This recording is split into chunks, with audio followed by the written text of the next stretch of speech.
तन की बरी बलिहारी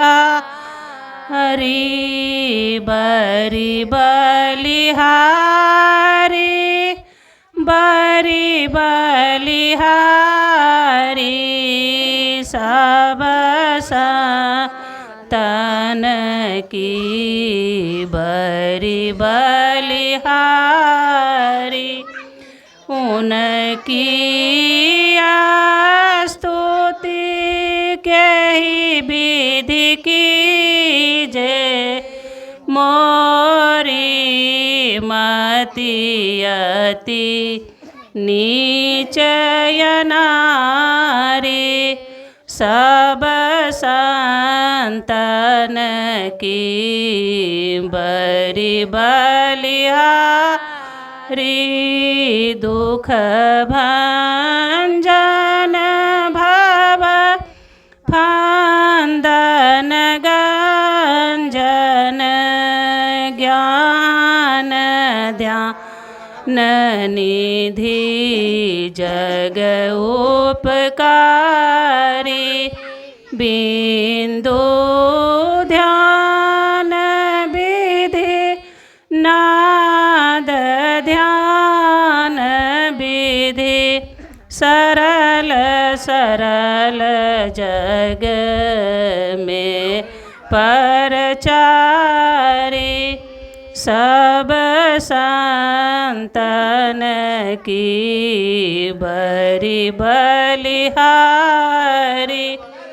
धनी ऋषि संतन धन्य बुद्ध जी शंकर रामानंद धन्य यघारी धन्य है साहब संत कबीर जी धनी नानक गुरु महिमा भारी सब संतन की बरी बलिहारी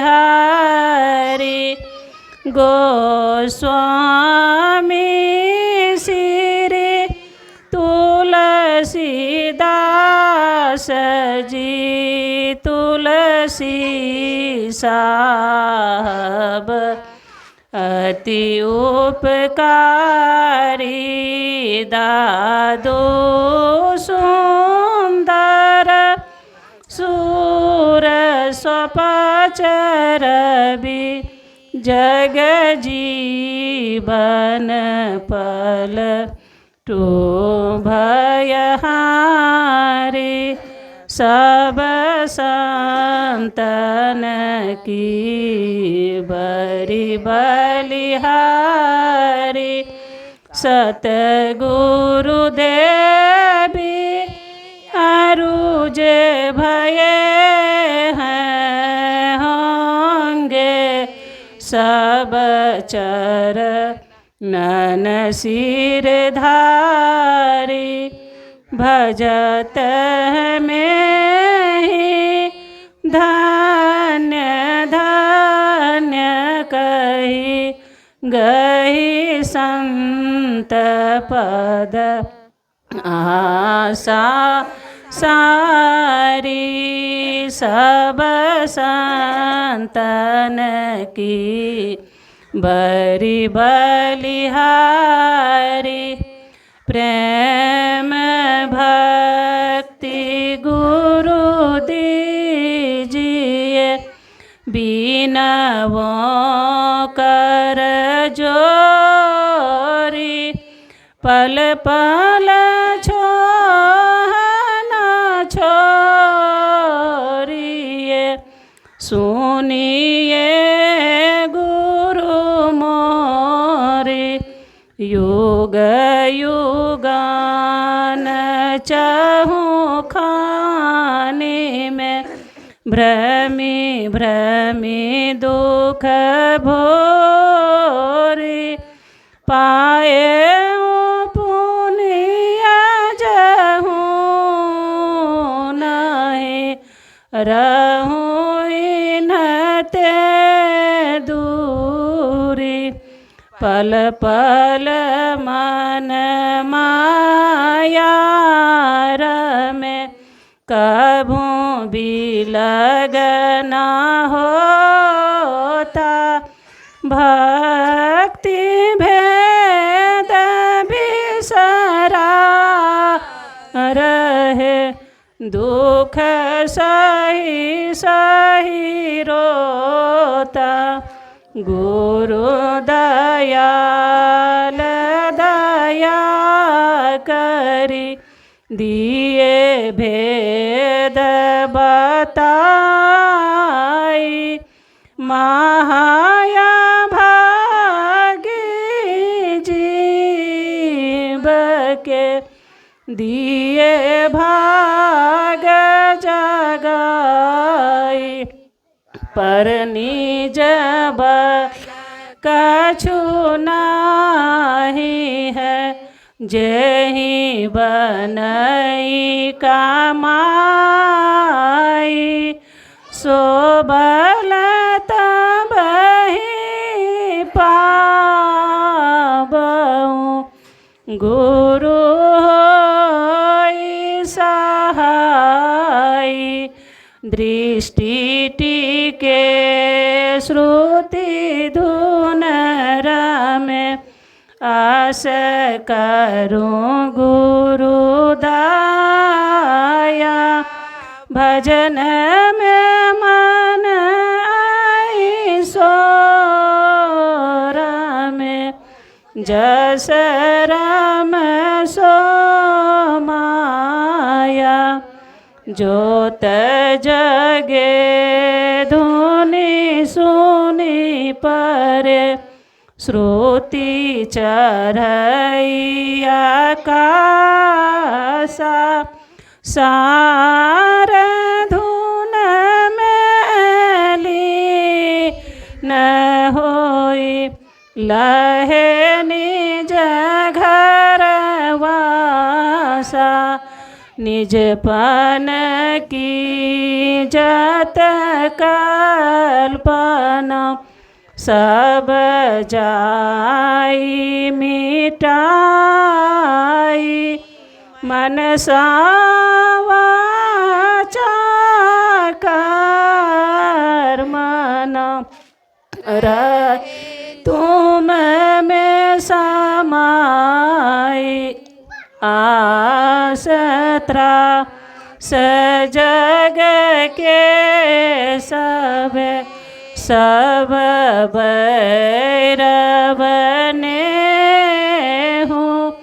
सकल भूले के रहे, गुरु तुम पद स्नेह। काम क्रोध मद लोभ के, नहीं बेग सताबे। सब प्यारा परिवार यरु, संपत्ति नहीं भावे। गुरु ऐसी करिए दया, अति होई सहाय। चरण शरण होई कहा तुम, लीजे अपनाई।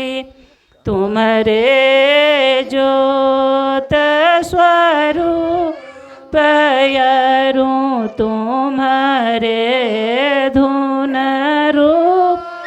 पापर खतरा हूँ निस दिन, गुरु करूं दया अनुपा। श्री सद्गुरु महाराज की। अब हम लोग थोड़ी देर ध्यान अभ्यास करेंगे।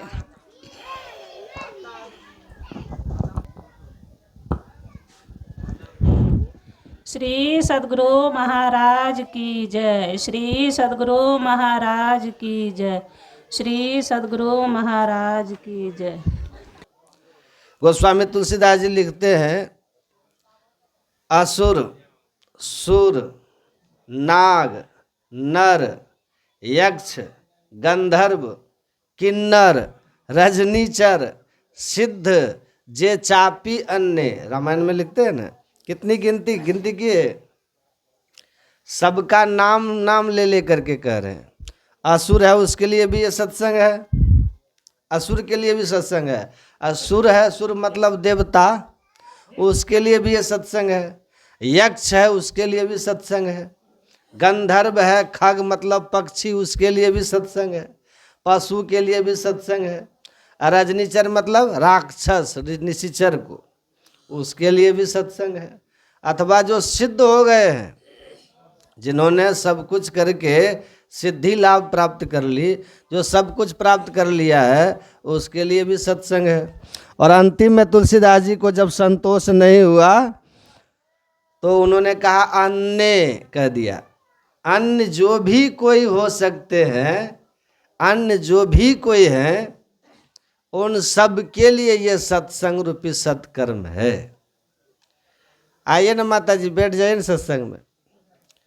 अच्छा, जिंदा के लिए तो है ही है सत्संग, आपके लिए भी सत्संग है। आइए ना बैठिए, आपके लिए भी सत्संग है। पेड़ पौधा को भी सत्संग से लाभ होता है। जो जिंदा है ना, कीट पतंग से लेकर के वहाँ ब्रह्मा पर्यंत के लिए भी सत्संग है। सत्संग से तो सबको लाभ होता ही है। आप पढ़ेंगे धर्म ग्रंथों को, पुराणों को पढ़ेंगे, जो मर करके चले गए हैं ना, जो देह का त्याग कर दिए हैं, क्या नाम माता जी का? गुलाबो देवी, पूज्य माता गुलाबो देवी आज शरीर छोड़ के चली गई ना। अब देखिए, उसके लिए भी सत्संग है। जो मृत आत्मा जिसको लोग कहते हैं, मृत जो हो गए हैं, ऐसे के लिए भी ये सत्संग है। मृत आत्मा का दो भाव है। मृत आत्मा का एक भाव तो ये मोटा सार्थ सबको जानते हैं, जो मर गया है, जो देह का त्याग कर दिया है, उसको भी लोग बोलचाल की भाषा में मृत आत्मा कहते हैं। अच्छा, मृत आत्मा का दूसरा भाव क्या है? जिसकी आत्मा मृतवत हो गई है। मृतवत जैसे मुर्दा में कोई जान नहीं होती, मुर्दा में कोई सक्रियता एक्टिविटी नहीं होती है, जैसे मुर्दा निश्चेष्ट पड़ा रहता है, ऐसे ही जो व्यक्ति निश्चेष्ट हो गए हैं, जिंदा रहते हुए भी जो बिल्कुल निष्क्रिय हो चुके हैं, जो अकर्मण्य हो चुके हैं, जो कर्महीन हो चुके हैं, ऐसे को भी लोग मृत आत्मा कह देते हैं, नहीं कहते हैं? तो ऐसे मृत आत्मा के लिए भी सत्संग प्राण फूंकने का काम करता है। जो जिंदगी में अभी है, जिंदा है, जो जी रहे हैं, जो जीवन धारण किए हुए हैं, उसके लिए तो सत्संग है ही है। जो मर चुके हैं, अब मरने के बाद भी जिसको वर्षों बीत गया है, भूत प्रेत की बात जानते हैं ना, 70,000 वर्ष तक, इतने इतने दिनों के बाद भी जो मृत आत्माएं हैं, जो पहले देह का त्याग कर चुके हैं, मर चुके हैं, ऐसों का भी सत्संग उद्धार कर देता है। ऐसों का भी लिए सत्संग होता है। ये कितनी बड़ी बात है। और साधारणतया धुंधकारी की बात जब जानते हैं कि नहीं सब, धुंधकारी के बात तो सब जानते हैं। धुंधकारी के लिए कहा, जो धुंधकारी मर गया था, उनके भाई थे ना, छोटे भाई, क्या नाम था? गोकर्ण। यद्यपि वो गाय के पेट से जन्म लिया था, पूरा शरीर उसका मनुष्य का था, कान हो गया था गाय की तरह, तो नाम ही पड़ गया था गोकर्ण उनका। तो गोकर्ण थे धुंधकारी के भाई। जब उनको पता चला गोकर्ण को कि मेरे भाई की मृत्यु हो गई है, ध्यान से सुनिएगा, तो धुंधकारी मर गया है, तो धुंधकारी के उद्धार करने के लिए गोकर्ण जी महाराज गया गए। कहाँ गए? गया में पिंडदान लोग करते हैं ना, वहाँ गए गोकर्ण जी। और वहाँ जा करके गोकर्ण जी महाराज ने पूरे विधि विधान से, यद्यपि भाई तो उसका दुश्मन था, भाई मार के घर से भगा दिया था, भाई इसको चाहता नहीं था गोकर्ण जी को, लेकिन अपना भाई है जो भी है, तो इन्होंने भ्रातृ प्रेम निभाया गोकर्ण जी ने। और धुंधकारी के कल्याण के लिए गोकर्ण जी गया में जाकर के श्राद्ध कर दिया। श्राद्ध ऐसे वैसे नहीं, जैसे तैसे नहीं किया, पूरे विधि विधान, पूरे रीति रिवाज से जो उसका होना चाहिए उस तरह से खूब बढ़िया से कर दिया गया जी में जाके। करके मन में हुआ कि अब उसका उद्धार हो गया, उनका जो कुछ उनकी दुर्गति हुई होगी, कुकर्मी तो था ही ना। तो धुंधकारी के चलते पिताजी भी बन जा कर के उधर ही रह गए। धुंधली जो थी उनकी माता जी, वो कुआं में जाके डूब के आत्महत्या कर ली। सबकी दुर्दशा, सबकी फजेती हो गई थी। घर की धन संपत्ति सबको अधर्म में पानी की तरफ बहा दिया था। ये सब पता था गोकर्ण जी को। तो गोकर्ण जी ने धुंधकारी का उद्धार करने के लिए जितना हो सकता था, जो विधि विधान है, जो रीति रिवाज है, जो कर्मकांड का विधि विधान वेदों में है, वो पूरा करके गोकर्ण जी महाराज ने धुंधकारी के लिए वहाँ श्राद्ध कर्म कर दिया गया जी में जाके। अब मन में प्रसन्न है कि मेरे भाई का अब कल्याण हो गया होगा। ध्यान से सुनिए, जब लौट के घर आए ना, तो भागवत में लिखा है, जब लौट करके घर आए ना गोकर्ण जी महाराज, तो वही धुंधकारी प्रेत बन करके आ गया घर में, भूत बन के आ गया। और आ करके तरह तरह का भेष बना करके, तरह तरह का डरावना, भयंकर, कुत्सित भेष बना करके गोकर्ण जी को डराने लग गया धुंधकारी। गोकर्ण जी ने कहा, देखो भाई, हम डरते उड़ते नहीं हैं। डरता है वो जो दूसरों को डराता है, डराता है वो जो अशुभ कर्मी होता है, डरता है वो जो पापी होता है। हम डरते उड़ते नहीं हैं तुमसे। हाथ में जल लिए गोकर्ण जी, अब मंत्र पढ़े और मंत्र पढ़ करके उसके ऊपर छिड़क दिए। भूत प्रेत था ना वो, तरह तरह का भेष बना करके आता था। कभी कुत्ता के रूप में आकर के भौंके, कभी गीदड़ सियार के रूप में आकर के हुआ हुआ करे, कभी गधा के रूप में आकर के रेंगे, कभी घोड़ा के रूप में आकर के हिन हिनावे। वो तरह तरह का भेष बना बना करके धुंधकारी गोकर्ण जी को डरा रहा था। गोकर्ण जी डरे नहीं, मंत्र पढ़ करके जल जो छिड़क दिए ना, तो धुंधकारी प्रेत रूप में स्थिर हो गया। तब गोकर्ण जी पूछते हैं, कौन हो तुम? तो धुंधकारी ने कहा, अहम भ्राता तोदियोस्मि। हे भाई, धुंधकारी ती नाम तसो के नेव दोषे न ब्राह्मण तुम नासितम मया। हे भाई, मैं तुम्हारा ही भाई हूँ, बड़ा भाई धुंधकारी, लेकिन मैंने अपने से अपने ब्राह्मणत्व को नष्ट कर लिया है। और नष्ट करके मैं घोर पाप के कारण मर करके भयंकर प्रेत बन चुका हूँ। मैं प्रेत हो गया हूँ, बहुत कष्ट होता है, मुझे कृपा करो मुझ पर। गोकर्ण जी ने कहा, मैं तो तुम्हारे लिए वहाँ गया जी, मैं श्राद्ध कर दिया, उद्धार तुम्हारा हो जाना चाहिए आपका। धुंधकारी ने कहा कि भैया, एक बार के श्राद्ध की बात कौन कहे, गया श्राद्ध सते नापी मुक्तिर बिना भविष्यति। एक बार के श्राद्ध की बात कौन कहे भाई, चाहे तुम 100 बार भी श्राद्ध कर दो, तब भी उस श्राद्ध से मेरा उद्धार होने वाला नहीं है। भाई कुछ और काम करो जिससे मेरा उद्धार हो।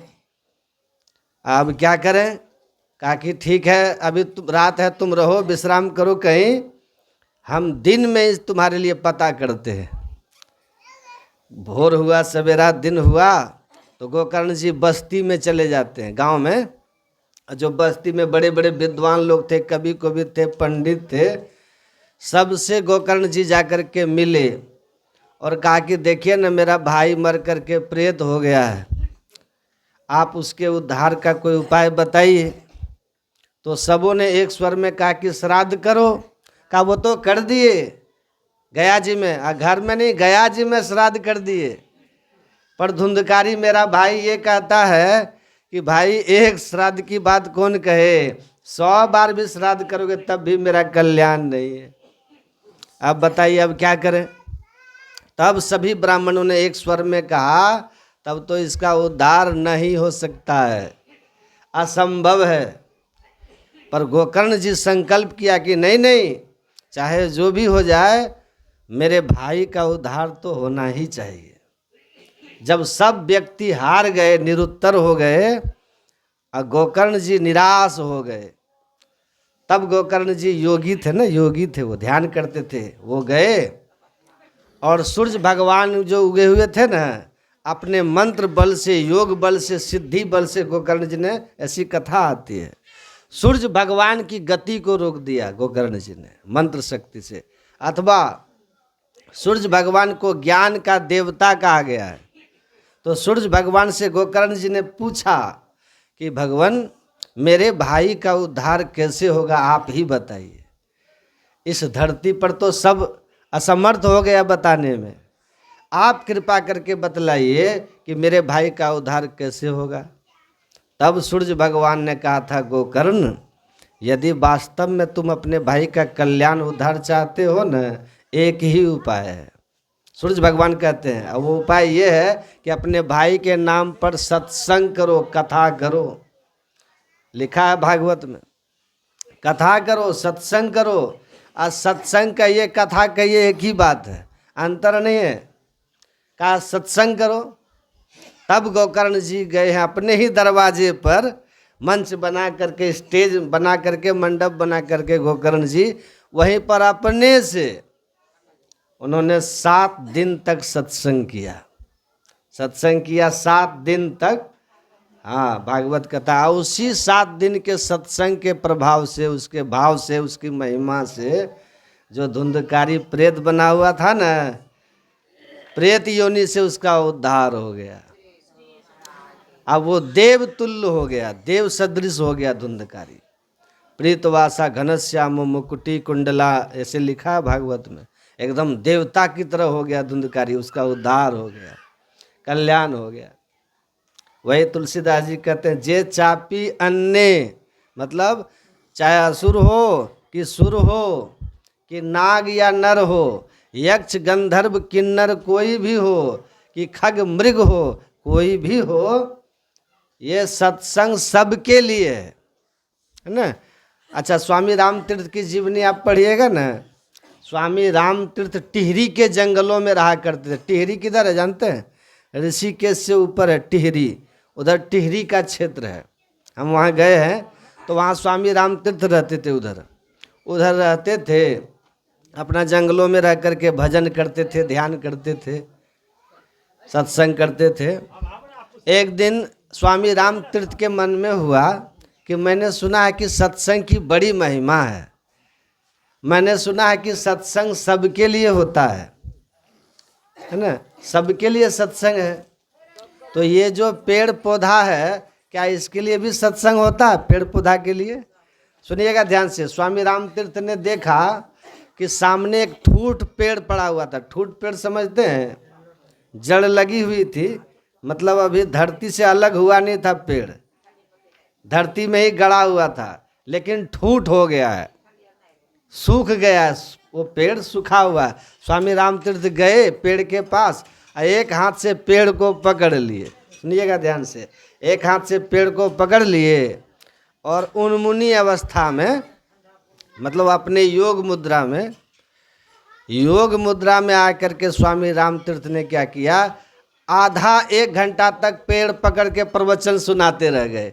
मनुष्य वहाँ श्रोता कोई नहीं था, वही ठूठ पेड़ को पकड़े और उसी ठूठ पेड़ को पकड़े हुए स्वामी राम तीर्थ आधा 1 घंटा तक लगभग आध्यात्मिक प्रवचन बोलते रहे, मुंह से उनकी वाणी निसृत होती रही, समझे। अब फिर चले गए अपने निवास में। 2-4 दिन के बाद उनके मन में होता है कि मैंने सुना था कि सत्संग की बड़ी महिमा है, क्या ये ठूठ पेड़ को भी, पेड़ भी तो मरा हुआ ही था ना, वो मरा हुआ था, ठूठ तो तभी होता है ना, पेड़ सूख गया है। अब स्वामी राम तीर्थ के मन में होता है कि चल करके देखना चाहिए, आखिर पेड़ का हुआ क्या। वहाँ जो हमने खड़ा होकर के प्रवचन दिया पेड़ को छू के योग मुद्रा में आकर के, तो आखिर पेड़ का हुआ क्या। जब वहाँ जाकर के स्वामी राम तीर्थ ने देखा तो वही ठूठ पेड़ जो सूख गया था ना, वही पेड़ में जाकर के जब देखा तो पुनः वो पेड़ हरा भरा हो गया था। देखिए पुनः उसमें पत्ते निकल आए, डालियां लग गई। ये चमत्कार देख करके स्वामी रामतीर्थ ने कहा कि वास्तव में ये सत्संग सबके लिए है। मनुष्य मर करके जो प्रेत बन गया उनके लिए भी सत्संग है। अब पेड़ जो सूख गया है उसके लिए भी सत्संग है। और आप पढ़ेंगे ना जनक जी का इतिहास जब पढ़िएगा, जनक जी के वंश में, उनके कुल खानदान में, कुल परंपरा में 8वें पीढ़ी में एक राजा हुए थे जिनका नाम था अज। अज तो दशरथ के कुल में भी है ना, अज के तो पुत्र थे ना वो, पर जनक जी के भी खानदान में एक राजा हुए थे अज। 8 पीढ़ी उनकी बीत गई थी। 8वीं पीढ़ी में जब जनक जी हुए, मूरध्वज, ये जो जनक जी महाराज हुए, जब जनक जी अष्टावक्र को बुला करके अपने दरवाजे पर सत्संग कराए, अष्टावक्र जी महाराज, अष्टावक्र जानते हैं कि नहीं? अष्टावक्र को 8 अंगों से टेढ़ा मेढ़ा, पर ज्ञान इतना था कि माँ के पेट में जब थे तभी अपने पिताजी के वेद वाक्यों का शुद्धिकरण सुधार करते थे, वो अष्टावक्र जी महाराज। तो जनक जी ने अपने ही यहाँ राजमहल में अष्टावक्र को बुला करके सत्संग करवाए राजमहल में। उसी सत्संग में एक अजगर आ गया, भयंकर विशाल सत्संग में। और सबों ने देखा, जितना श्रोता बैठे हुए थे सब डर डर के भागने लगे। अष्टावक्र जी ने कहा देखो भागो मत, आप लोग कोई भी मत भागो, ये किसी को कुछ नहीं करेगा, बस ये बैठ के सत्संग सुनेगा, है ना। और अजगर हो, अजगर व्यक्ति को देखेगा तो छोड़ेगा। आप जानते ना अजगर के लिए, यदि अजगर किसी के आंख में आंख मिला ले तो कोई बचना मुश्किल हो जाता है उनका। वो दृष्टि से दृष्टि मिला करके खींच लेता है अजगर, अब वही खाता है उसी को। वो विशाल अजगर वहाँ आया, सब डर गए, पर अष्टावक्र जी ने कहा डरिए मत आप लोग, ये किसी को कुछ नहीं कहेगा न करेगा। सब बैठे रहे। अब लोगों के मन में आश्चर्य होता है कि ये अजगर, ये सांप यहाँ कैसे आ गया। लोगों के मन में जो कौतूहल हो रहा था ना, जो आश्चर्यचकित सब हो रहे थे, उनके मन की बात को अष्टावक्र जी जान गए। तब अष्टावक्र जी कहते हैं अच्छा आप लोग सोच रहे हैं कि ये कौन है, तो आप लोग मेरे मुंह से सुनना चाहते हैं कि इनके मुंह से सुनना चाहते हैं, अजगर के मुंह से सुनना चाहते हैं? कहा इन्हीं से सुनवा दीजिए।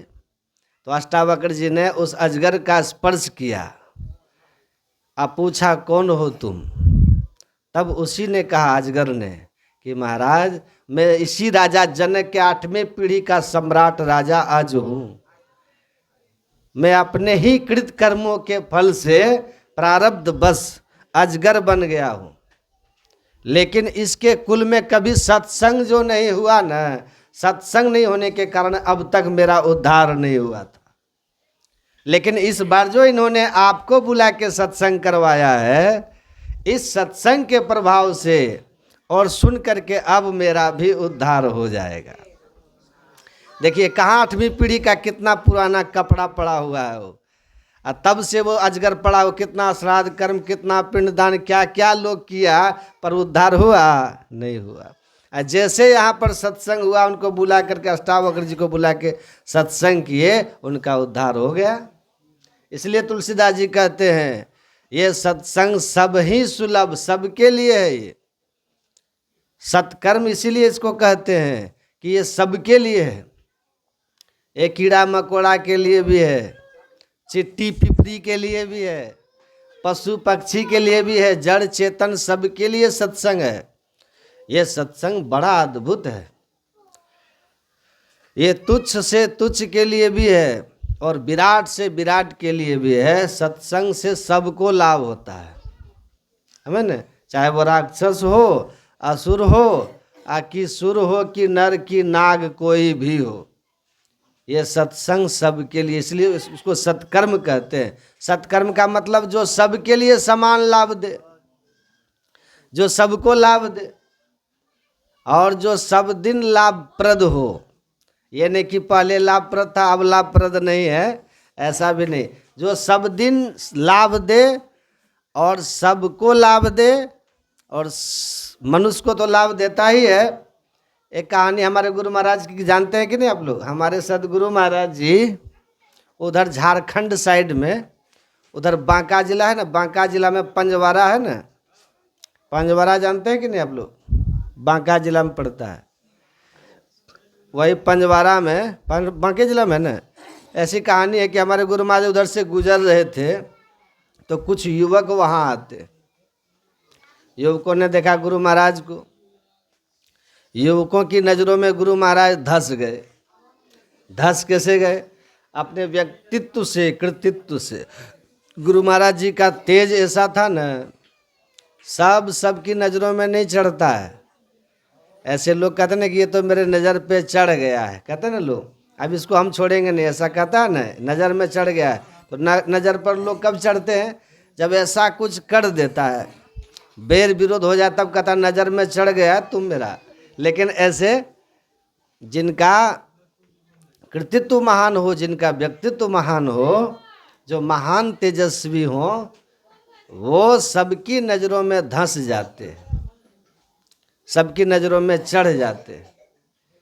आप पढ़ेंगे ना भागवत की कथा में, जब वामन भगवान गए ना राजा बलि के यज्ञ में, तो बलि को शुक्राचार्य ने पहले कह दिया था, देखो ये बलि, तुम यज्ञ तो कर रहे हो, यह अश्वमेध यज्ञ तुम कर रहे हो, 99 यज्ञ तुम्हारा पूरा हो चुका है, ये 100वां यज्ञ तुम अश्वमेध यज्ञ कर रहे हो। यदि इसमें तुम सफल हो गए ना, तो फिर इंद्र का पद तुमको विधान से मिल जाएगा और सब दिन के लिए मिल जाएगा। इसलिए यदि तुम यज्ञ कर रहे हो ना, अभी ये यज्ञ पर जो तुम दीक्षा लेकर के बैठे हुए हो, इस यज्ञ पर से उठना मत, यज्ञ पर्यंत बैठे रहना। लेकिन आप पढ़िए भागवत में, जब वामन भगवान वहाँ पर प्रकट हुए आए हैं बलि के दरबार में, अब बलि को शुक्राचार्य जी मना कर दिए, उठना मत। वो यज्ञ में आहुति हवन कर रहा है, बलि आहुति दे रहा है, लेकिन जैसे ही वहाँ पर वामन भगवान पधारे, वामन भगवान को जैसे ही बलि ने देखा, बलि की नज़र में मानो बलि वामन भगवान धंस गए बलि की नज़र में। और ऐसा धंसे, ऐसा खिंचाए कि बलि शुक्राचार्य के मना करने के बाद भी उठ करके खड़ा हो गया। खड़े होकर के वामन भगवान के पास जाकर के नमन करते हैं, प्रणाम करते हैं, प्रणाम किया। और तब कहते हैं, स्वागतम ते नमस्तुभ्यम ब्राह्मण किमि करवामते। हे ब्राह्मण देवता, आपको नमस्कार करता हूँ, कहिए मैं आपके लिए क्या करूँ। ये प्रसंग है भागवत में। तो देखिए, वामन भगवान को जैसे ही बलि ने देखा, यद्यपि यज्ञ दीक्षा लिया हुआ बलि, यज्ञ दीक्षा, शुक्राचार्य जी मना भी कर दिए, उठना मत यज्ञ पर से। अब पर वामन भगवान का तेज ऐसा था न, उनके नज़र में धंस गया। अब बरबस उठ करके कुशल समाचार पूछने लग गए। हमारे सदगुरु महाराज जी को क्या मतलब था, किन्हीं से चले जा रहे थे, पर अकस्मात अचानक वहाँ पर युवकों का झुंड आता है। युवकों ने जैसे देखा गुरु महाराज जी को, तो गुरु महाराज जी से पूछ बैठा युवकों ने, आप जो घूम घूम करके सत्संग करते फिरते हैं और इतना इतना सत्संग में खर्च होता है, इतने लोग आपके पीछे चलते हैं, पड़े रहते हैं, लोग काम धंधा छोड़ छोड़ करके आपके सत्संग में जाते हैं, बैठते हैं, घर का काम रोक देते हैं, रोजगार व्यापार सब रोक करके जब आते हैं आप, तो आपके सत्संग में सब चले जाते हैं। लोग फिर किसी को देखते तक नहीं है। आखिर बात क्या है? ये आपके सत्संग से मिलेगा क्या? क्या होगा सत्संग को करने से? तब हमारे गुरु महाराज जी ने कहा था कि तुम लोग ये बताओ, तुम लोग चाहते क्या हो जी? तुम लोगों की इच्छा क्या है, कामना क्या है, चाहना क्या है? तो युवक सब थे, पढ़े लिखे थे। युवकों ने कहा कि बाबा, चाहनाओं का कोई अंत है? चाहनाएं तो बहुत हैं, एक की पूर्ति नहीं हुई तो दूसरी चाहना खड़ी हो जाती है। एक दिल लाखों तमन्ना, उस पे और ज़्यादा हविस। कितना मन में हवस है, कितनी मन में तमन्नाएं हैं, कितनी चाहनाएं हैं, इनका कोई अंत है? चाहनाएं तो बहुत हैं बाबा। हमारे गुरु महाराज जी ने कहा कि ठीक है, चाहनाएं बहुत है ना, तो सभी चाहनाओं को सिमट करके कहो। सुन रहे हैं कि नहीं? सब कहाँ चले गए सत्संग? 1 घंटा कम से कम सत्संग में बैठ जाते ना।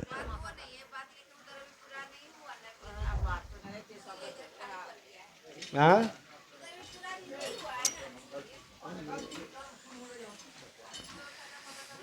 कम से कम आदमी पंडालो तो भर दीजिए। जैसे हमको इतना दूर से मंगाए, वही सब करने के लिए तो कहल मंगाए थे। ज्ञान से बड़ा कुछ है, इसी से कल्याण होता है। यही काम नहीं करते हैं। आप लोग सुनिएगा तो उनकी आत्मा को शांति मिलेगी। पूरा घर में भरा हुआ है, लेकिन यहाँ देखिए आदमी, ये सत्संग बड़ा महंगा सत्संग है, भले श्रोता कम है, लेकिन देखिए हम कहाँ देवघर से चल करके आ करके तब सत्संग सुना रहे।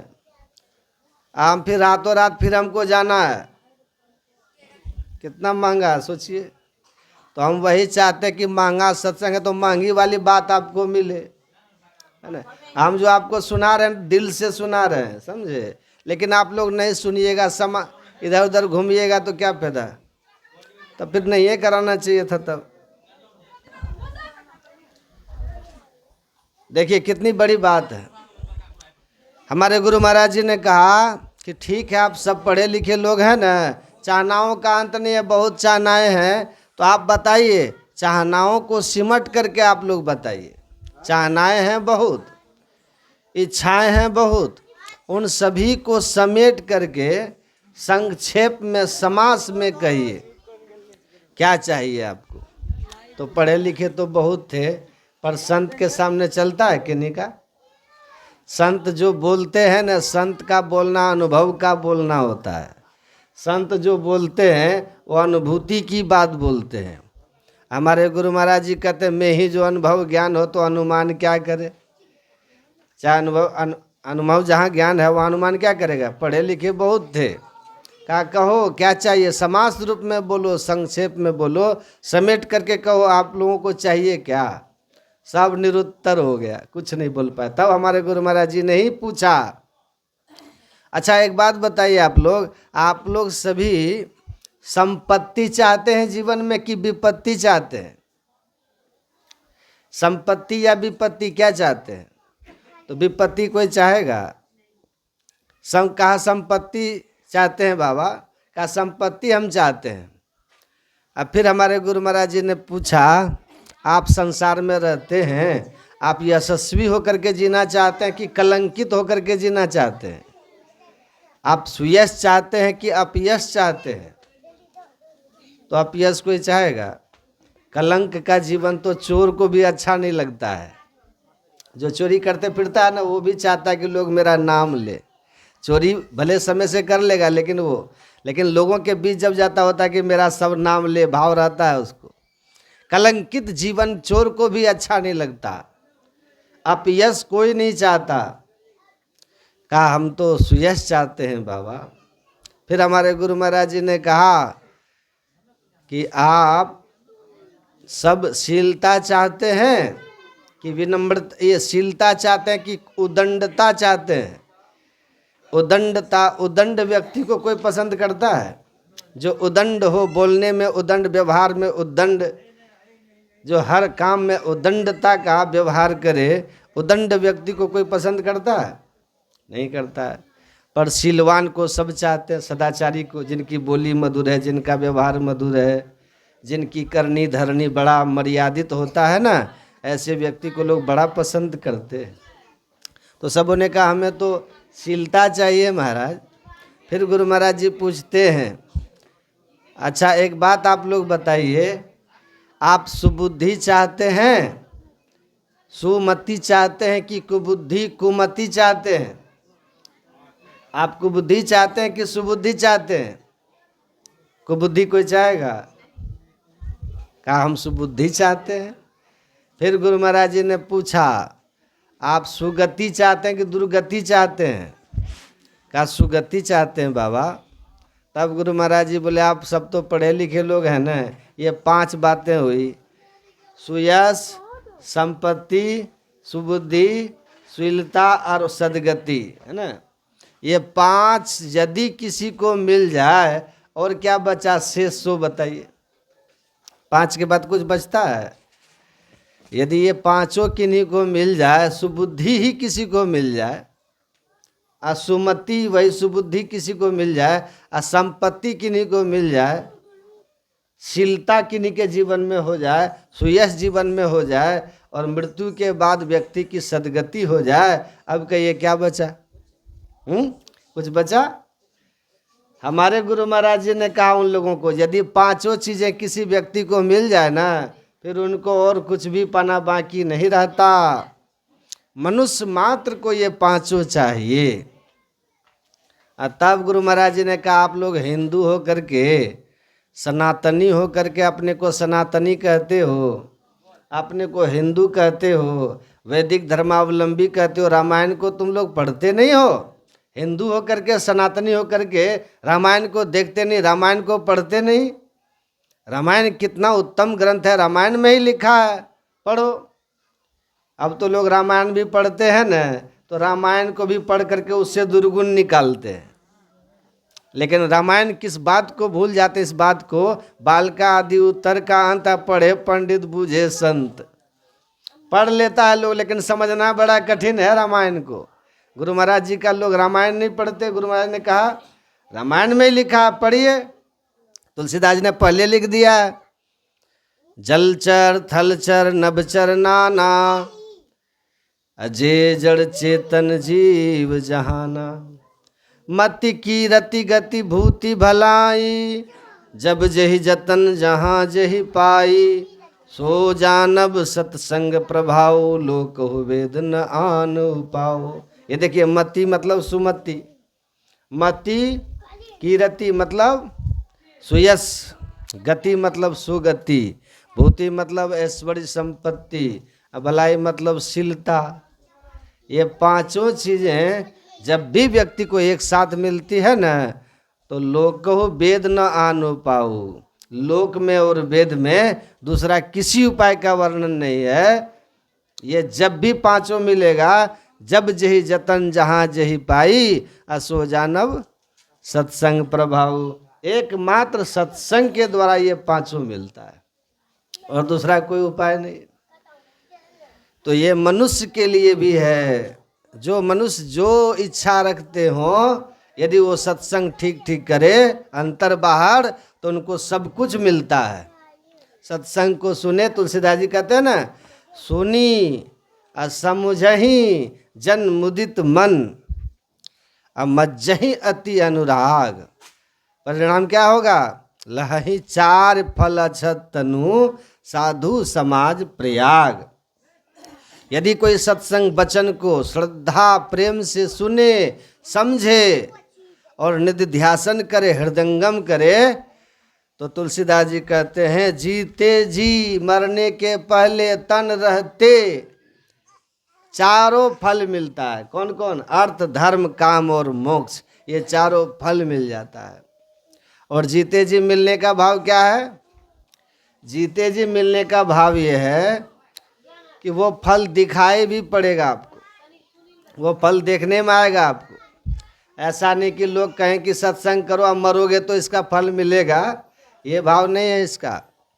यदि कोई 3 दिन से युक्त होकर सत्संग करे ना, तो मरने के पहले ही इसका फल आपको मिलेगा, और फल देखने में आएगा आपको। जैसे आप अभी आम का पेड़ लगाइए, आपने अगर ठीक से आम का पेड़ लगाया है, तो आप आम का पेड़ खाते हैं कि नहीं? आप फल पाते हैं कि नहीं? आप केला का पेड़ लगाइए, अगर ठीक से आप पेड़ लगाए हैं, आपको केला का फल मिलेगा।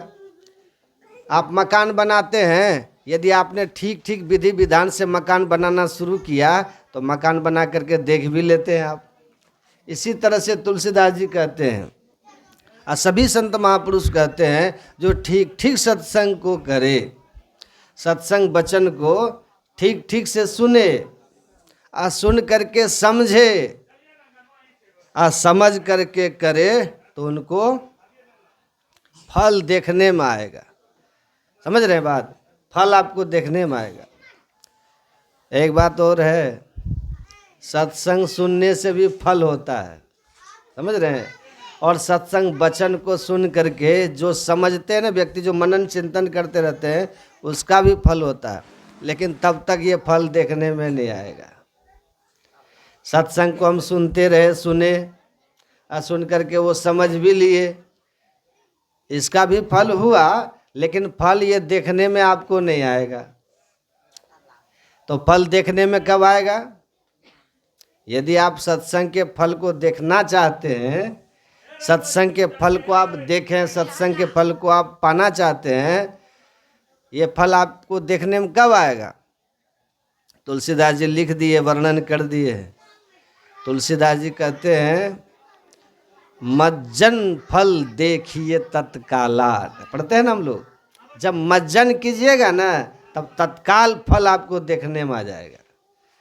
करना आपको तीनों काम है, सत्संग को सुनना भी है, सत्संग को समझना भी है और करना भी है। सुनी समझहि जन मुदित मन, मज्जहि अति अनुराग। जो मज्जन करते हैं, हम मज्जन का अर्थ क्या होता है? स्नान करना। यहाँ मज्जन का भाव है अभ्यास करना। जो सत्संग को सुने और समझे और फिर अभ्यास करे, मतलब ध्यानाभ्यास करे, तब उसको सत्संग का फल देखने में आता है। लेकिन हम लोग क्या करते हैं? हम लोग सत्संग को खूब बढ़िया से सुन भी लेते हैं, सत्संग को समझ भी लेते हैं, लेकिन जब मज्जन करने की समय आता है ना, वहाँ हम फिसल जाते हैं। इसलिए सत्संग का फल होता तो है, पर हमको दिखाई नहीं देता है, वो दिखाई नहीं पड़ता है। समझ रहे ना? इसलिए अपने यहाँ कहते हैं, क्या कहते हैं हम लोग? करते क्या पता है? हम लोग सुनते हैं मन भर मन सुनते हैं सत्संग। यहाँ सत्संग होता है वहाँ सुन लेता है, सत्संग होता है वहाँ सुन लेते हैं, घर में टीवी में भी सुन लेते हैं, मोबाइल में भी सुन लेते हैं, बहुत सुनते रहते हैं। सुनते हैं सत्संग को मन भर, आग समझते हैं टन भर। समझ भी बहुत लेते हैं हम लोग, पर करते हैं कन भर। इसीलिए लाभ नहीं होता, इसलिए फल देखने में नहीं आता है। सुनते हैं मन भर और समझते हैं टन भर। बहुत समझ लेते हैं हम लोग, जितना सुनते हैं उससे बेसी समझ लेते हैं, और इतना समझते हैं कि दूसरों को समझा भी देते हैं, है ना? लेकिन जब करने की बारी आती है तो करते हैं कन भर, इसलिए फल देखने में नहीं आता है। तो संत महापुरुष लोग कहते हैं, ऐसा कीजिए, आप सुनिए कन भर, सुनिएगा, थोड़ी सी बातों को सुनिए, सुनी हुई बातों को समझिए मन भर, है ना? खूब बढ़िया से मनन करके मन भर समझ लीजिए और करिए टन भर। जब करिएगा ना, तुलसीदास जी कहते हैं, तब फल देखने में आ जाएगा आपको, तब फल देखने में आता है। लेकिन हम लोग सुन लेते हैं, समझ भी लेते हैं, पर करते नहीं है, तो फल देखने में नहीं आएगा। वही तुलसीदास जी कहते हैं, सुनी समझहि जन मुदित मन, मज्जहि अति अनुराग। अल्लाह ही चार फल अछत तनु साधु समाज प्रयाग। पर देखने में कब आएगा आपको? मज्जन फल देखिए तत्काला, काक होय पिक बकौ मराला। यदि कोई सत्संग वचन को सुन करके समझ करके इसको करने लग जाए, तो करने का फल क्या होता है? करने का फल ये होता है, काक हो ही पिक। काक किसको कहते हैं? कौआ को। कौआ कोयली बन जाता है। तो क्या कौआ सत्संग सुनेगा तो कोयली बन जाएगा? कौआ सत्संग को सुनता है। ये कहने का भाव है कि जो कौवे की प्रवृत्ति का लोग है ना, कौवे की प्रवृत्ति वाला, वो कोयली की प्रवृत्ति वाला बन जाएगा। कौआ की प्रवृत्ति क्या होती है? कौआ की बोली किसी को सुनने में अच्छी लगती है? कौआ को देखिए, काँव काँव काँव काँव काँव काँव करते रहता है कौआ। और यदि किसी के मुंडेर पर, किसी के महल अटारी पर जाके कौआ बैठे ना, तो ढेला मार करके लोग कौआ को भगा देते हैं। लेकिन जब कोयली बोलता है तब कान पसार करके पथार करके सुनते हैं। उसकी बोली इतनी मधुर होती है, इतनी मिष्टी, इतनी सुरीली होती है ना, कोयली की बोली सब लोग सुनते हैं। देखो कोयली बोल रहा है। ऐसे तुलसीदास जी कहते हैं मज्जन करने का फल क्या होगा? सबसे पहली बात तो आपकी वाणी बदल जाएगी, आपकी बोली बदल जाएगी। अब बोली कैसे होती है? किन्हीं की भीतर में जो जिसको जैसा रहता है ना, वैसे ही बात मुंह से निकलती है। ये लुल्ली बाई जो है ना, बड़ा खराब होता है। ये इसको बानी से कचरा ही निकलता है। अगर भीतर खराबी रहेगा, भीतर बेकार रहेगा तो बानी से बेकार ही निकलेगा। भीतर में दुर्गुण रहेगा तो बानी से दुर्गुण ही निकलेगा। पर यदि किसी के भीतर में सद्गुण भरा हुआ हो तो बानी से सद्गुण ही निकलता है। यदि किसी के भीतर में मधुरता है, मिठास है, मृदुता है, कोमलता है, उनकी वाणी में वही मृदुता, वही कोमलता, उनकी वाणी में वही मिठास, उनकी वाणी में। इसलिए आप पढ़िएगा ना भागवत में, भागवत को आप में पढ़ेंगे, भक्ति महारानी वहाँ वृंदावन में यमुना जी के तट पर बैठ करके विलाप कर रही थी, रो रही थी भक्ति महारानी। अब बगल में उनका 2 पुत्र था, बेहोश पड़ा हुआ था, ज्ञान वैराग। अब वही पास से नारद जी गुजर रहे थे। जैसे भक्ति महारानी ने देखा नारद जी को, आवाज लगाई, भो भो साधो क्षणम तिष्ठ मत चिंता मपि नाशय दर्शनम तब लोकस्य सर्वथा घन। हनुमान जी कहते हैं ना, राम नाम बिनु गिरा न सोहा। जब तक भगवान का नाम तुम नहीं जपोगे रावण, तुम्हारी गिरा कहते हैं वाणी को, तब तक तुम्हारी वाणी सुशोभित नहीं होगी। वाणी तब तक तुम्हारी मीठी नहीं होगी रावण। ऐसे बना बना करके तुम सोचो, वेद ज्ञान पढ़ करके, उपनिषद ज्ञान पढ़ करके, तरह तरह के शास्त्रों को, धर्म ग्रंथों को पढ़ करके तब सोचो कि तुम्हारी वाणी मीठी हो जाएगी। हनुमान जी ने कहा नहीं नहीं, राम नाम बिनु गिरा न सोहा। जब तक तुम भगवान के नाम का जप नहीं करोगे, मंत्र का जप नहीं करोगे रावण, मतलब भजन नहीं करोगे, भक्ति नहीं करोगे रावण, अभ्यास नहीं करोगे, तब तक तुम्हारी वाणी में मधुरता नहीं आएगी, मिठास नहीं आएगी। राम नाम बिनु गिरा न सोहा, देख विचार त्यागी मद मोहा। हे रावण, त्यागो मद को, त्यागो मोह को, त्यागो, त्याग करके तब देखो, विचार करो। जब तक तुम भगवान का नाम नहीं लोगे ना, तब तक तुम्हारी वाणी में मधुरता नहीं आएगी, मिठास नहीं आएगी। और आप पढ़िएगा लक्ष्मण जी के लिए रामायण में, जब लक्ष्मण जी बोले हैं ना गो निषाद के सामने, कैसा बोले लक्ष्मण जी? बोले लखन मधुर मृदु बानी। लक्ष्मण जी कैसे बोलते थे? मृदु बोलते थे, मधुर बोलते थे। उनकी वाणी में मधुरता क्यों थी? मधुरता क्यों थी? मधुरता क्योंकि ज्ञान, वैराग, भगति रस सानी। लक्ष्मण जी के जीवन में ज्ञान था, वैराग था, भक्ति थी, इसलिए वे जो कुछ बोलते थे ना, उनकी वाणी बड़ी मीठी होती थी। यही परिवर्तन, यही जीवन में एक बदलाव आता है सत्संग से, यही परिवर्तन आता है, यही फल देखने में आता है। काक होई पिक बकऊ मराला, कौआ से कोयली लोग बन जाते हैं। मतलब भक्ति करके, भजन करके, जो अभ्यास करते हैं, नाम जप करके, मंत्र जप करके, मानस जप करके, मानस ध्यान करके, दृष्टि योग करके, तो ये तो योग है। ये सब यदि कोई व्यक्ति करे तब उनकी वाणी कौआ से बदल करके कोयली की तरह हो जाती है। और दूसरी बात क्या होता है? तुलसीदास जी कहते हैं बकऊ मराला। बक कहते हैं बगुला को, मराला किसको? हंस को कहते हैं।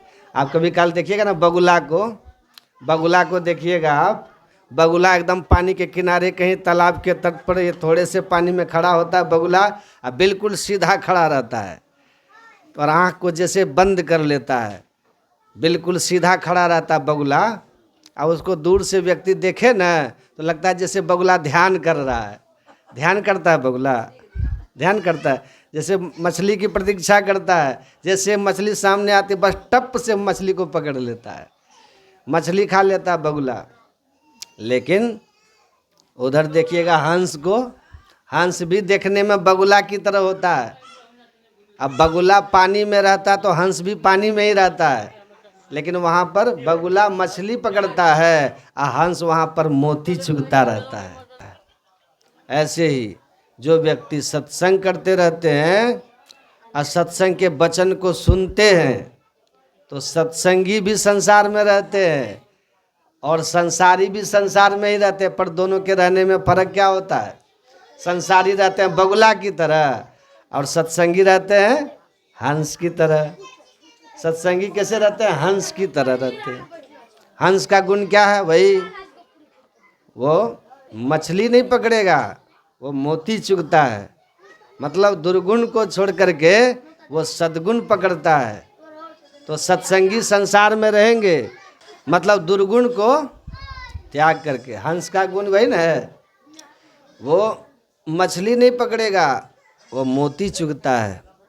मतलब दुर्गुण को छोड़ करके वो सद्गुण पकड़ता है। तो सत्संगी संसार में रहेंगे, लेकिन वो दुर्गुण से बचा करके अपने को रखेंगे, है ना। तुलसीदास जी लिखते हैं, विधिवश सुजन कुसंगति पढ़ही, फनी मनि सम निज गुण अनुसरही।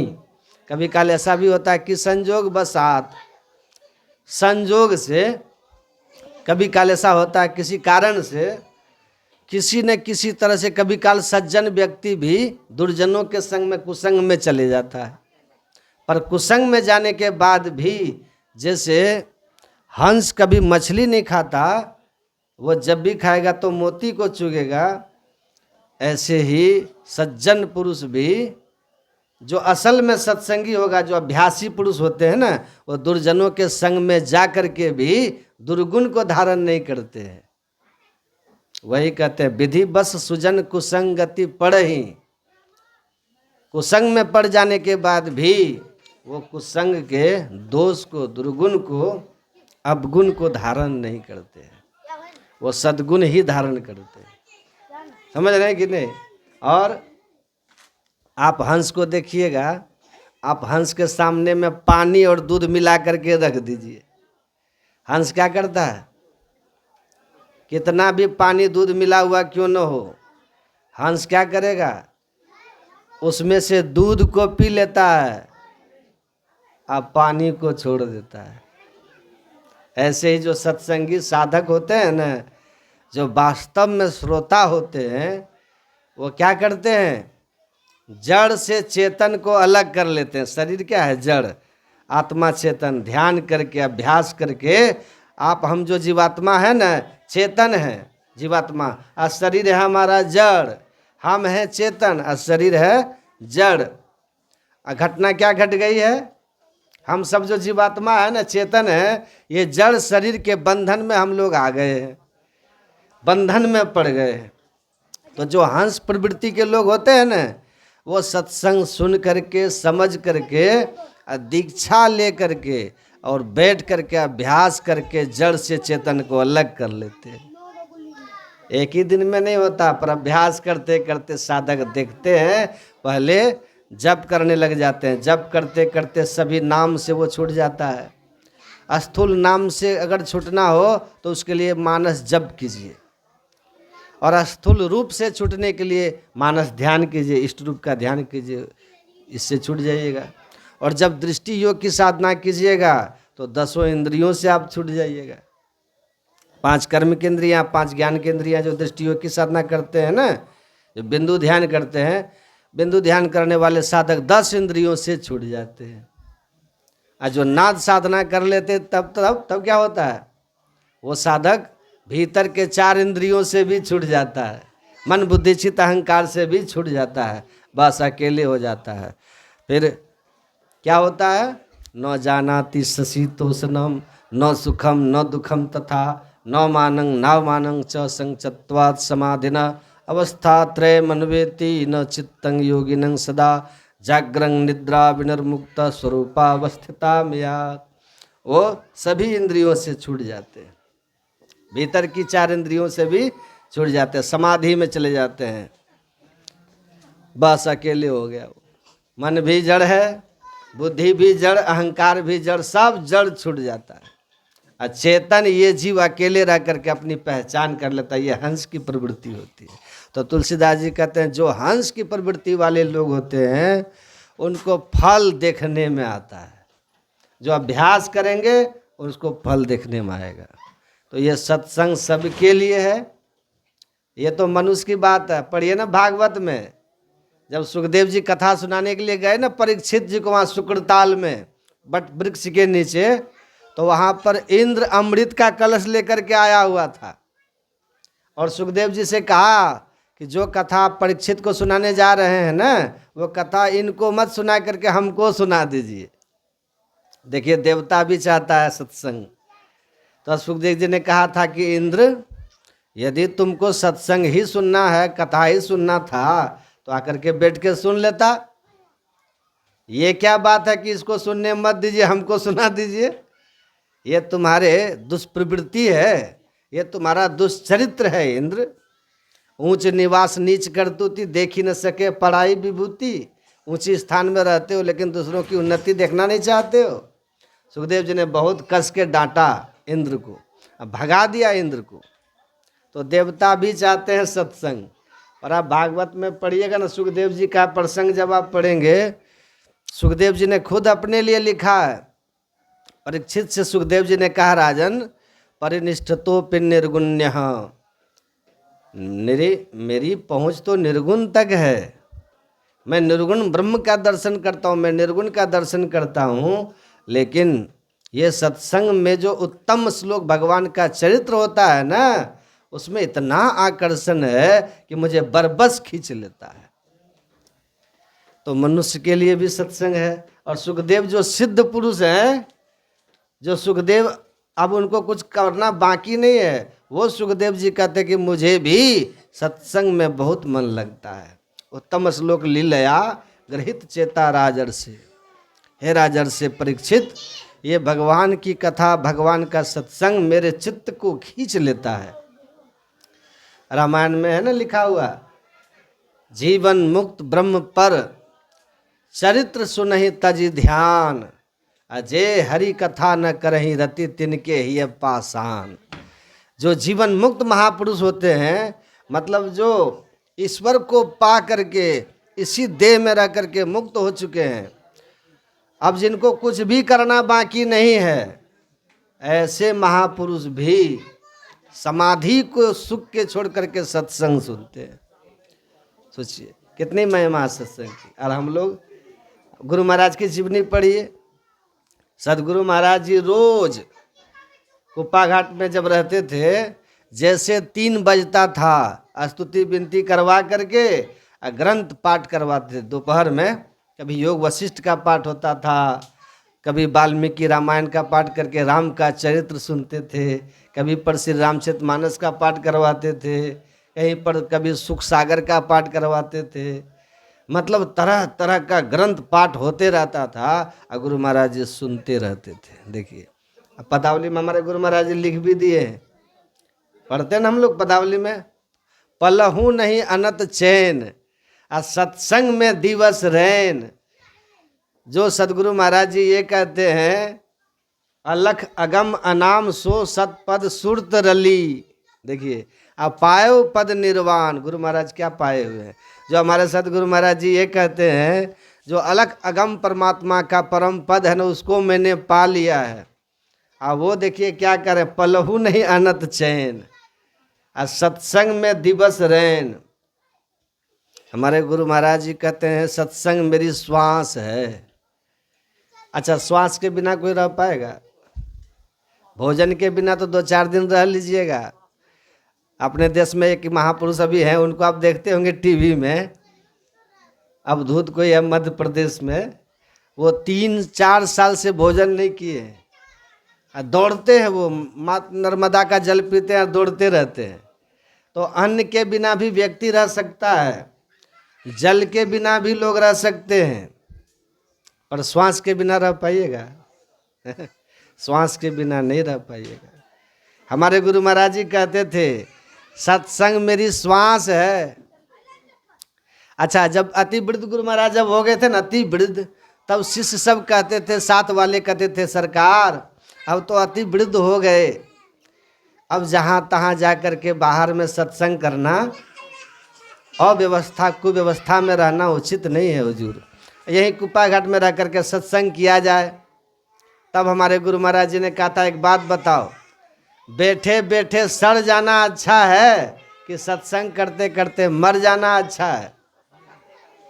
देखिए, एक तरफ तो है कि निर्वाण प्राप्त महापुरुष हैं, और दूसरी तरफ क्या करें, पलहू नहीं अनत चैन। इसलिए ये सत्संग सत्कर्म है। जो अति निकृष्ट प्राणी होते हैं उनके लिए भी सत्संग है, और जो अति श्रेष्ठ महापुरुष हैं, संत महापुरुष हैं, उनके लिए भी सत्संग है। निकृष्ट जो सत्संग करते हैं व्यक्ति, जो निकृष्ट व्यक्ति सत्संग करते हैं वो अपने उद्धार के लिए करते हैं, और जो संत महापुरुष सत्संग करते हैं वो दया बस करते हैं, जीव का कल्याण करने के लिए सत्संग करते हैं। पलहु नहीं अनत चैन सत्संग में दिवस रैन, और प्रेम मगन जग में भ्रमण करी करी जन तारणम।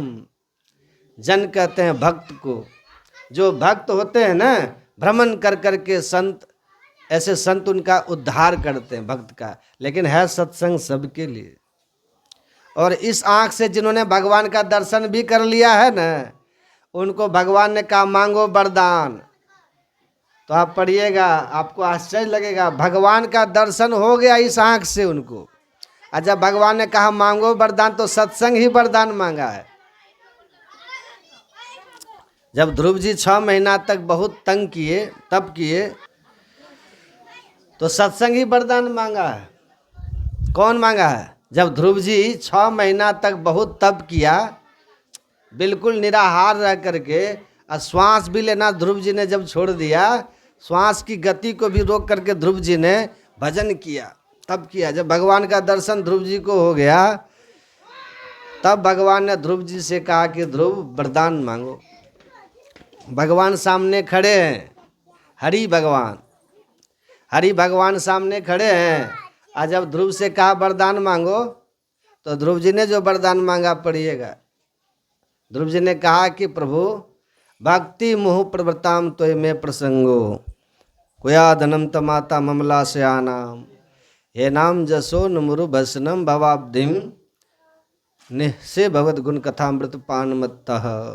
हे प्रभु, आपने कृपा की, मुझे दर्शन दिया, अब ऐसी कृपा कीजिए, मुझे ऐसे संत का दर्शन दीजिए जो संत प्रेम से उन्मत्त होकर के आपकी कथा को सुनाते रहे। देखिए, भगवान का दर्शन हो रहा ध्रुव जी को। अब वरदान देखिए क्या मांग रहे हैं। इसी ध्रुव के वंश में आगे चल करके राजा हुए पृथु। इन्हीं के वंश में राजा हुए ना पृथु जी महाराज। पृथु जी महाराज ने भी यज्ञ किया, अश्वमेध यज्ञ किया है। और पृथु जी के यज्ञ में इंद्र भगवान पधारे, ब्रह्मा जी भी आए हैं, और अंतिम में विष्णु भगवान भी आए हैं। तब विष्णु भगवान ने राजा पृथु से कहा, राजन तुम्हारी जो इच्छा हो वरदान मांगो। तब पृथु भगवान ने कहा दीजिएगा, पृथु जी ने कहा दीजिएगा, जो मांगूंगा दीजिएगा। कहा हाँ अवश्य दूंगा। और हे राजन, तुम तो ऐसे भी कृत हो, तूने अश्वमेध यज्ञ पूरा कर लिया है, इस पृथ्वी को तूने सत श्यामला बना दिया है, तुम्हारी प्रजा सुखी है, तुमको अब कुछ भी पाना बाकी नहीं है, अब तुमको चाहिए क्या सो बोलो। तब पृथु जी ने कहा था कि हे प्रभु, ना काम ये ना तदप्य हमको चिन्ह न यत्र इसमें चरणाम बजा सवह। हे प्रभु, और की तो बात ही आप छोड़ दीजिए, मुझे आपका बैकुंठ भी नहीं चाहिए। यदि बैकुंठ में आपकी कथा न हो तो मुझे आपका बैकुंठ भी नहीं चाहिए। यदि आप मुझे देना चाहते हैं तो बस ये दीजिए, महत्मांतर हृदय मुखचितो विदत्स्व कर्ण युत में समय वरह। जो महापुरुष अपने हृदय को निर्मल करके, अपने चित्त को पवित्र करके आपकी कथा को सुनाते हों, ऐसे महापुरुषों का संग दीजिए, ताकि हम उनकी कथाओं को सुनते रहें, और आप कृपा करके हमें 10,000 कान दे दीजिए सत्संग सुनने के लिए। करना युत में वर, आप 10,000 कान हमको दे दीजिए। क्योंकि 2 कान से सत्संग सुनने में मन नहीं भरता है। ये भगवान का दर्शन कर रहा है, लेकिन संत का संग की देखिए मांग कर रहे हैं, कथा सुनने की मांग कर रहे हैं। ये कितनी महिमा है। और की तो बात छोड़ दीजिए, ये तो भक्तों की बात हुई। रामायण आप पढ़िएगा ना, शंकर भगवान के सामने राम भगवान प्रकट हुए। शंकर भगवान थे ना, राम भगवान दोनों हैं।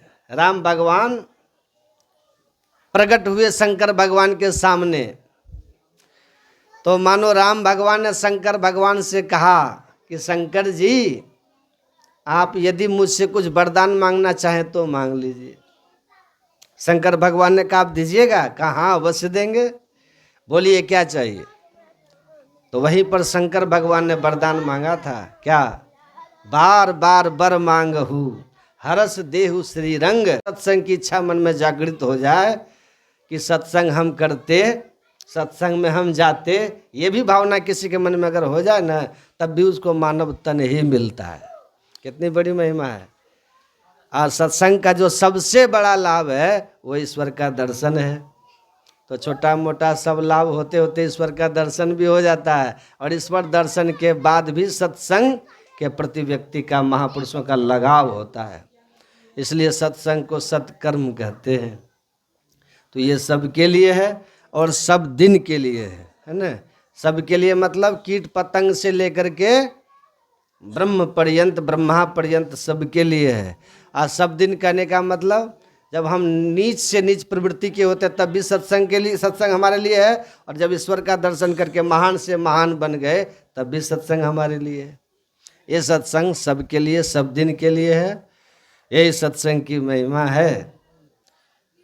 भवसागर से आनंद सागर की ओर चलना चाहते हैं तो उसका द्वार कहाँ है? भ्रू मध्य में।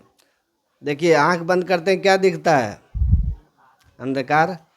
तो अंधकार में ही सामने देखना है और मंत्र का जप करना है। अपनी दृष्टि को सामने एक बिंदु पर फोकस कर दीजिए, भवसागर से ऊपर उठ जाइएगा और तब आनंद का जो सागर है ईश्वर, उस ओर जाने का रास्ता आपको मिल जाएगा। और रास्ता खुलते ही चलत पंथ सुख हो तो महा है। और इस पर उस ओर चलते ही अंदर में आपको घुसते ही महासुख होगा और उस सुख बढ़ते चला जाता है। भजन में होता आनंद आनंद, बरसत बिसत अमी के बादर, भीजत है कोई संत। अंदर में धंसते चले जाइएगा, आनंद बढ़ते चला जाएगा। बढ़ते बढ़ते एक दिन परमानंद में पहुंच जाइएगा, जिसको ईश्वर का सुख कहते हैं, मोक्ष का सुख कहते हैं। तो इस संसार को भवसागर से आनंद की सागर की ओर यात्रा करने के लिए मनुष्य शरीर मिला है। सुख सागर और तृप्ति उधर ही है। इसलिए संसार का भरोसा न करते हुए, तो सुख शांति और तृप्ति उधर ही है। इसलिए संसार का भरोसा न करते हुए असली भक्ति जो ध्यान है, इस भक्ति को जो ठीक ठीक जान के करेंगे, तब आस्तिक होकर के, भक्त होकर के, भक्त के लक्षण भी अपने अंदर में ग्रहण कर लेते हैं।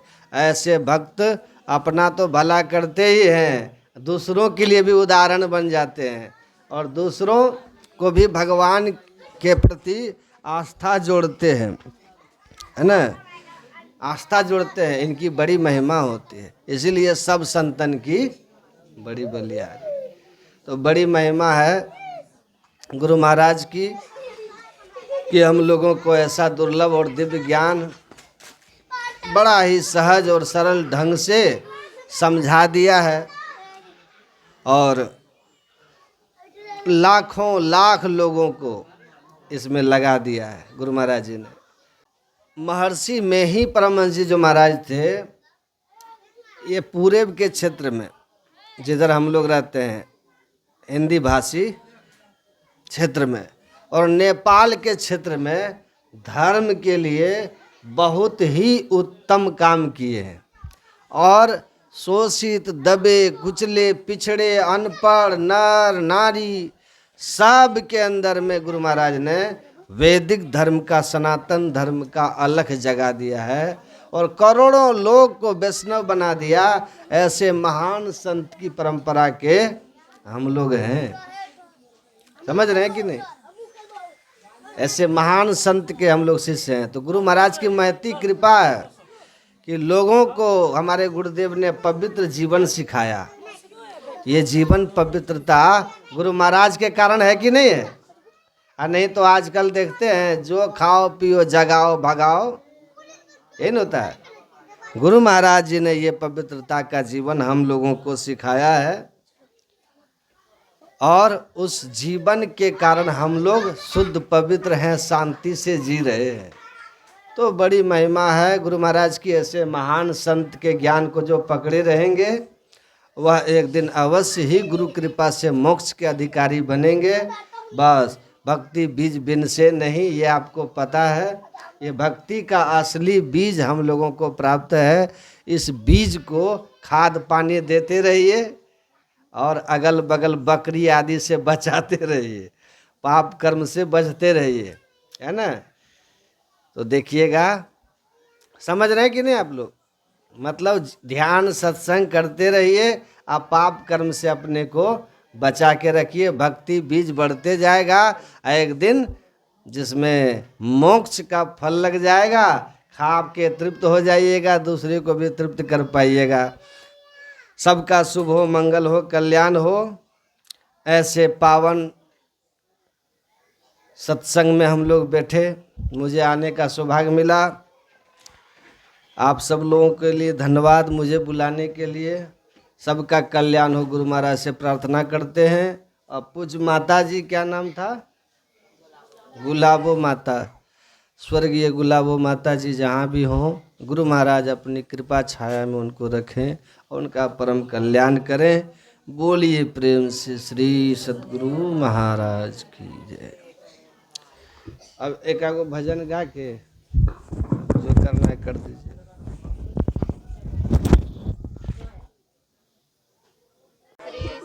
श्री सद्गुरु महाराज की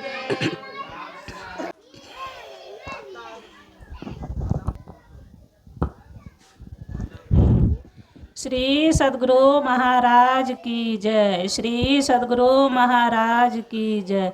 श्री सद्गुरु महाराज की जय। अति पावन गुरु मंत्र मन ही मन जाप जपो, उपकारी गुरु रूप को मानस ध्यान थपो, उपकारी गुरु रूप को मानस ध्यान थपो। देवी देव समस्त पुराण ब्रह्म परम प्रभु, देवी देव समस्त पुराण ब्रह्म परम प्रभु, गुरु में कर निवास कहत हैं संत सबू, गुरु में कर निवास कहत हैं संत सबू। प्रभु से गुरु अधिक जगत भी ख्यात है, प्रभु से गुरु अधिक जगत भी ख्यात है। बिना गुरु प्रभु नहीं मिले, जधप घट माही रहे। बिना गुरु प्रभु नहीं मिले, जधप घट माही रहे। उर माही प्रभु गुप्त अंधेरा छाई रहे, उर माही प्रभु गुप्त अंधेरा छाई रहे। गुरु गुरु करत प्रकाश, प्रभु को प्रत्यक्ष है। गुरु गुरु करत प्रकाश प्रभु को प्रत्यक्ष रहे। हरदम प्रभु रहे संग कबहु भव दुख न टरे। हरदम प्रभु रहे संग कबहु भव दुख न टरे। भव दुख गुरु दे टारी सका जय जयति करे। भव दुख गुरु दे टारी सकल जय जयति करे। तन मन धन को अर्पी गुरु पद सेव करो। तन मन धन को अर्पी गुरु पद सेव करो। मैं ही आज्ञा पाली दुष्ट भव सुख से तरो। मैं ही आज्ञा पाली दुष्ट भव सुख से तरो। अति पावन गुरु मंत्र मन ही मन जाप जपो। उपकारी गुरु रूप को मन से ध्यान थपो। उपकारी गुरु रूप को मन से ध्यान थपो। श्री सद्गुरु महाराज की जय।